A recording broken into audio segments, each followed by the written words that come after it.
On Wednesday, Ukrainian President Volodymyr Zelensky showed the United States Congress a video of his nation being destroyed by Vladimir Putin's forces and tells America being the leader of the world means to be the leader of peace. Here's a look at the video that Zelensky presented to Congress today from the recount.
On the ground in Ukraine, Russian rocket fire hit a train station in southern Ukraine used by thousands of fleeing refugees, and fresh blasts hit the capital of Kyiv, which was under a total curfew.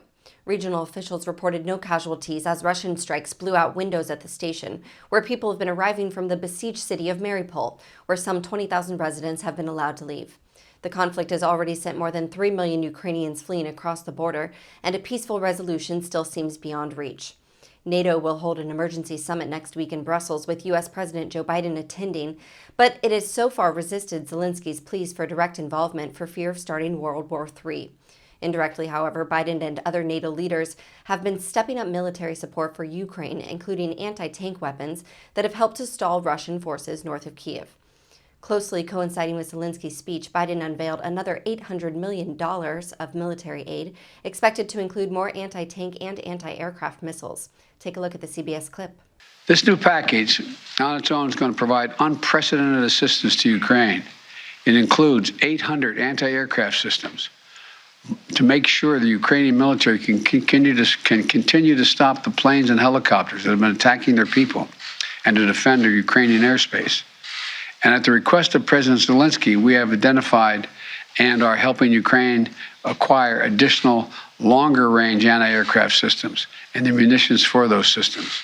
Our new assistance package also includes 9,000 anti-armor systems. These are portable, high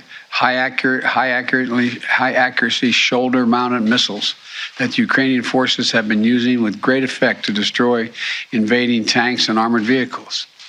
It'll include 7,000 small arms, machine guns, shotguns, grenade launchers to equip the Ukrainians, including the brave women and men who are defending their cities as civilians, and they're on the countryside as well. And as well as the ammunition, artillery, and mortar rounds to go with small arms, 20 million rounds in total, 20 million rounds. And this will include drones, which demonstrates our commitment to sending our most cutting-edge systems to Ukraine for its defense. Western military experts believe Russia is increasingly turning to aerial bombardments after an initial ground invasion stalled, and as possible leverage in the negotiations. Mick Ryan, a retired Australian Major General, told AFP they have found that their ground operations are not succeeding very well, and where they are making gains, they are at massive costs that are not sustainable. They have had to change to Plan C, which is bombard cities and terrorize civilians in the hope that the Ukrainians will reach some kind of political accommodation. What the Russians are doing is using our own humanity against us and Zelensky's humanity against him. The conflict has also raised acute fears of Europewide fallout if Ukraine's nuclear power stations suffer serious damage. But Belarus said it was now supplying electricity to Ukraine's Chernobyl nuclear power station, the site of the world's worst nuclear disaster in 1986. Thank you for watching. Please be sure to visit us at rawstory.com. And if you'd like to see more of the Raw Report, please like and subscribe and join others who like their news raw too.